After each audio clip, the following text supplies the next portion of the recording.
আজকে আমার বাগানে ট্রপিক সানসেটের প্রথম ফ্লাওয়ারিং।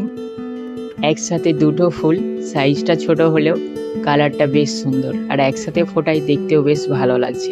এটা তার প্রথম ব্লুম। আশা করি পরবর্তীতে যখন ফুলগুলো হবে সাইজে একটু বড় হবে। আর বাগানে একটা নতুন সদস্য, সেটা হলো প্রাচী। এটা নতুন পিঙ্ক কালারের একটা লোটাস, জানি না ফুলটা কেমন হবে। আর এটা হলো আমার সবথেকে পছন্দের লোটাস, ইয়েলো ক্রোপিং। এত পরিমাণে ফুল হয় যে কি বলবো। দেখুন ওপরে দুটো ফুল, এখনও নিচে একটা কুঁড়ি, আর ওই সাইডে আরও একখানা কুঁড়ি। এটা নতুন যারা পদ্ম গাছ করতে চাইছেন তাদের জন্য বেস্ট আইডিয়া হতে পারে। আর দ্বিতীয় যেটা হলো কলোরাটা ওয়াটার লিলি। এটার এবারে রিপোর্টিংয়ের প্রয়োজন আছে। ওয়াটার লিলির ফুলের সাইজ যখনই ছোট হয়ে যাবে তখনই বুঝে নিতে হবে এর এবারে রিপোর্টিংয়ের দরকার। আর এইটা আমার নতুন আইডি কঞ্চানক, এর এখন কুঁড়িও এসে গেছে দুটো। ওয়াটার লিলি এবং লোটাস প্রতিস্থাপন এবং পরিচর্যার ভিডিও বিস্তারিতভাবে এই চ্যানেলে দেওয়া আছে, আপনারা চাইলে দেখে নিতে পারেন।